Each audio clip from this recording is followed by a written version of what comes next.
Here's a fluid mechanics question that is relatively difficult, and it's one of those things that explores the idea of mass equals density times volume, but it actually not just uses this formula, but it abuses it in multiple ways. And you'll see what I mean by that. So let's read the question first, and then let's try to formulate a plan going forward. So at the beginning, we have two identical cylindrical vessels, and one of them is filled up to a height of 1 meter by a large number of plastic beads, and the other one is filled up to the same height but with water. Okay, and we know the total mass of the beads is 500 kilograms, and we also know the total mass of the water is 1000 kilograms. Right, and then the water is gradually transferred into the first vessel, and what we have to find is the height attained by the top layer of the bead. So in other words, we have to find this height right here. Let's call this h prime because we already have h. And we're given a couple of numbers. So we know the mass of water as 1000 kilograms. We know the mass of the beads as 500 kilograms. And we know the density of the plastic is 800 kilograms per meters cubed. And the density of the water is, as usual, 1000 kilograms per meters cubed. Right, now, if you'd like to try this yourself, you can pause the video now and give it a go. Otherwise, I'll just continue with it. Now, if you'd like to see any particular problem, maybe there's a problem that you're not sure how to do, and if you want to see it on the channel, let me know in the comments, and I'll be more than happy to give it a try. So, what I would first look at is what happens after we put the water in the bead container, okay? And when that happens, because of course plastic is lighter than water, right? The densities are those. It means that some of the beads will be above the surface of the water. So the final scenario, I guess, will look something like this, but we don't really know what's happening at this point. So we don't know how much the beads are above the water. So we don't know this distance. We don't know how much the bead layer is submerged, and we don't know how much water is below the final bead layer. So we can, however, say that there are three layers to take into account. The first layer is where you have just beads. Then you have the layer where you have beads and water. And what's important to note about this, but I'll come back to it in a second. So the final one is just water. Now, regarding the middle layer, so you have beads and water, but the water is it's only existing in those spaces between the beads, right? So if you have, let's zoom in a bit. So if you have some beads like this, then the water will just exist, you know, here, here, here, and so on. Which means it's pretty difficult to calculate the volume of the water in that space because we don't really know how many beads we have, and we don't really know the shape of that space between the beads. So we have to use a slightly different approach.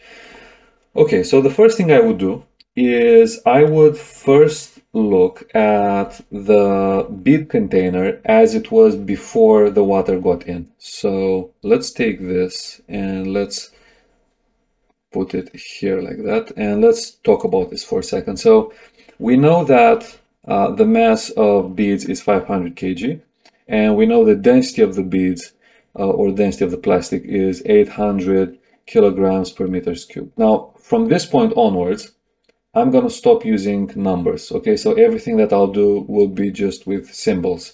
So let's find out what is the volume of the beads.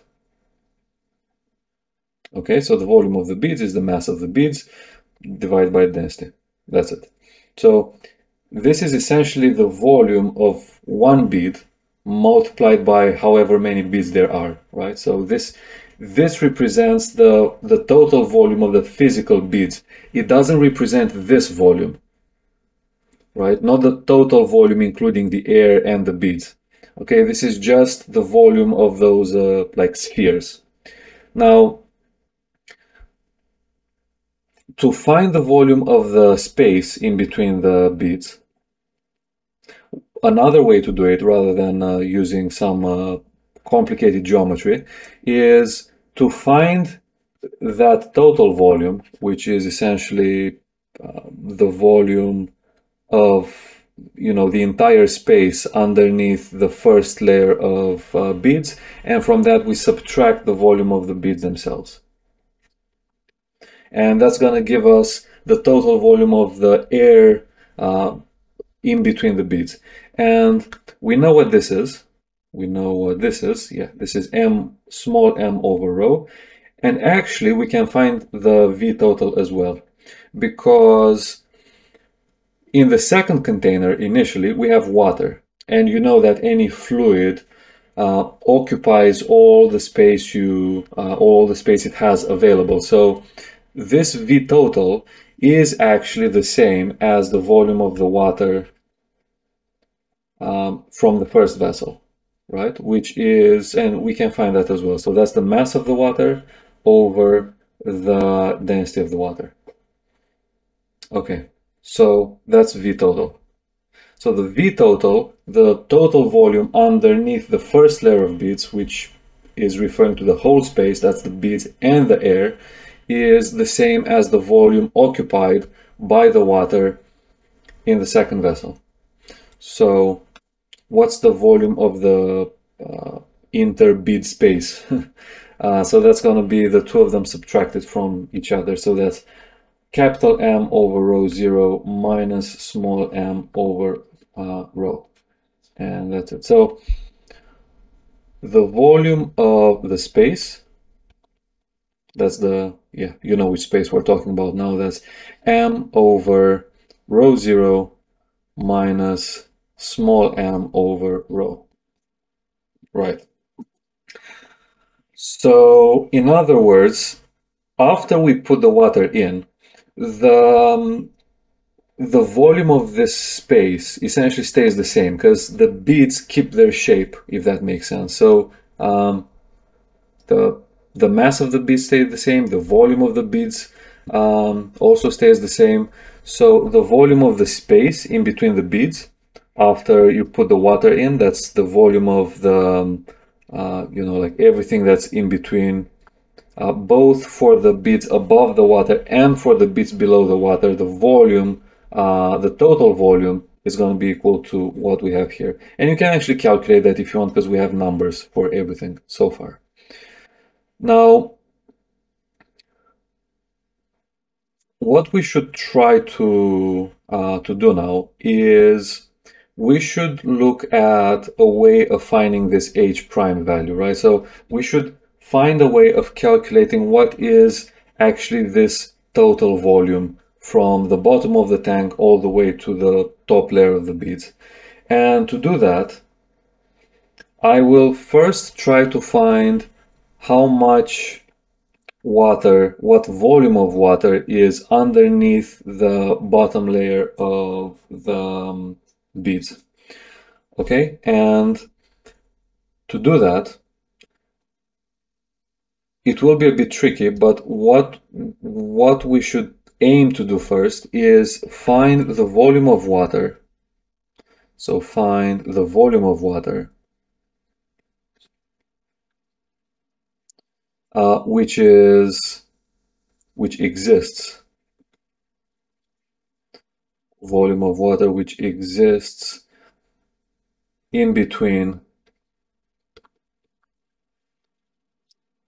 the beads. So we're looking at that middle layer now, and we don't know how many beads or what's the height of the beads underneath the water level, but what we're trying to find is how much water volume is in between the beads. So we're trying to find the volume of that space for the beads that are submerged. Now we know the total volume, which is this one here. So the volume of the total space is m over rho 0 minus m over rho. And this corresponds to the entirety of the beads, right? So this corresponds to the entirety of the beads, which have a volume of m over rho. Now, the next question is, what is the volume of the space for the volume of the beads that is submerged? And we can actually find what's the volume of the beads, the volume of the plastic itself for the submerged beads. And that's quite easy to do. We just look at an equilibrium of forces. So we have weight, and we have the buoyant force, which is pushing upwards like this. So that's FB. Right. M is the mass of all of the beads, which we know, and we can write that mg is equal to that buoyant force, which is the density of the water, times the displaced volume, which is then multiplied with g. So this displaced volume is m over rho 0. So this is essentially the volume of submerged beads. So this is the volume of submerged beads. Right, so here's the thing. The volume of the total space in between the beads is this, and that corresponds to the total bead volume. Now, what's the volume of the space between the submerged beads if the volume of submerged beads is m over rho 0. The volume of the space in between the submerged beads can be found out by using this idea of proportionality. So we can multiply the volume of the total space in between the beads with the volume of the submerged beads, and then we divide by the total volume of the beads. So that's going to give us the following. That's going to give us that V, and okay, let's write it as, this is going to be V of the space for the submerged beads. So submerged, and that's going to be equal to this bracket, which is m over rho 0 minus m over rho multiplied by m over rho 0, and then we have divided or times rho over m, like this. Okay, so the m's cancel out, and what we end up with is rho over rho 0 times m over rho 0 minus m over rho, like this. Right, so that's the volume of the water in between the submerged beads. Okay, so wherever you see submerged beads, we just found the total volume of the water which exists only in between those beads that are submerged. So what I'll use this for is to find this volume here, which I'm going to call it Vx. So this is the volume of the third layer, which is the volume of the water underneath the beads. So to do that, I'll write that this, which is the volume of the water in between the beads. So I'm changing the index, but it's exactly the same thing because that's what we just found. Plus Vx, that's the volume of the third layer. Those two added together should give us the total volume of the water.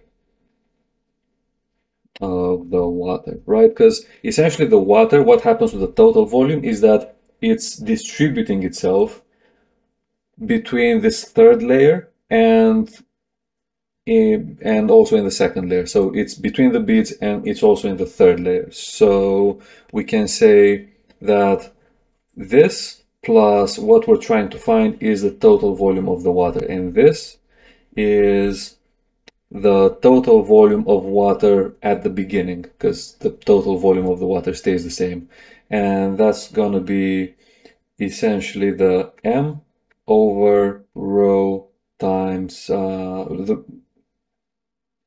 it's going to be m over rho 0, like this.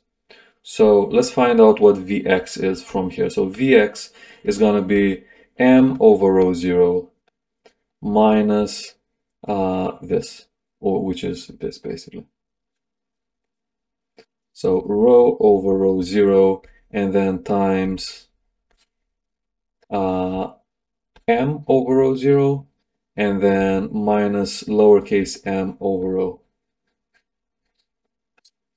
So let's try to find out what happens when we expand the brackets. So that's going to be minus rho m over rho 0 squared, and then plus m small m over rho 0, like this. And that is essentially it in terms of Vx. So the only thing left to do is to find h prime. And h prime is made up of two things. It's made up of the thickness of the third layer, which is this, right? And this is essentially just Vx divided by the cross-sectional area of the tank. And then to that we add our h, which is the thickness of the first layer, which is, well, it's not actually it's the first and the second layer, which is also the thickness of the beads themselves. So this will give us h prime. So h prime is therefore going to be Vx divided by the area plus h. Now, we don't really know what the area is because the question doesn't tell it to us directly, but we can actually find it. So we have that the mass of the water, the capital M, is rho 0 times the volume of the water, which is rho 0 times h, and then times that area. So the area is m over rho 0 h. Because essentially what happens in the second vessel, we have water filled up to a height h, and the vessel is cylindrical, so we can find out what the area is from this equation here. So that's it. That's the area, and then we take this area, we put it here, and we should get our h prime. So let's do that. We have h prime equals Vx, which is this, and it's divided by a, so I'm gonna write the inverse of a multiplied by that. So rho 0 h over m multiplied by that thing, which is, let's see, not to make any mistakes, m over rho 0, and then minus rho capital M over rho 0 squared, and then plus small m over rho 0, like that. And this is plus h. And that's it. So now we just have to bring this to a simple form, and we should be done with it. So the first term when we expand the bracket is this. Then we have, let's see, rho 0 h over m times rho capital M over rho 0 squared, and then we have plus rho 0 h over m over rho 0 plus h. Okay, so a couple of things cancel out, those cancel, and then this cancels with this, like that, and rho 0 cancels here. So h prime is going to be equal to, so what's left from the first term is h, and then we have minus rho over rho 0 h, and then this is going to be plus the third term, which is h m over m, and then plus h again. So h prime is 2h, and then plus h m over m, and then minus h rho over rho 0. And we can factorize an h out, and we have 2 plus m over m, and then minus rho over rho 0, and that's the answer. So in this equation we have everything. We have h, which is 1 meter, and we have m, we have lowercase, we have uppercase m, so this is 500 over 1000, and then this is rho is 800 over 1000, so that's 1 times 2 plus, now we have 0.5, and then minus 0.8. So we have what? 2.5 minus 0.8, which is 1.7 meters. And that is the final answer. So we start with two vessels. Both of them have the same shape, and both of them are filled up to the same height, which is 1 meter. The first vessel is filled with plastic beads. The second vessel is filled with water, again up to the same height of 1 meter, and then we take the second vessel and we slowly pour water in the first one until all the water has been poured. And the question was, what is the final height of the beads? And by using this equation all over the place, in multiple shapes and forms, as you can see, we eventually got to the conclusion that what happens is some of the beads will be submerged, and in the end the total volume, or the final height of the top layer, is 1.7 meters. And that's the end of the question.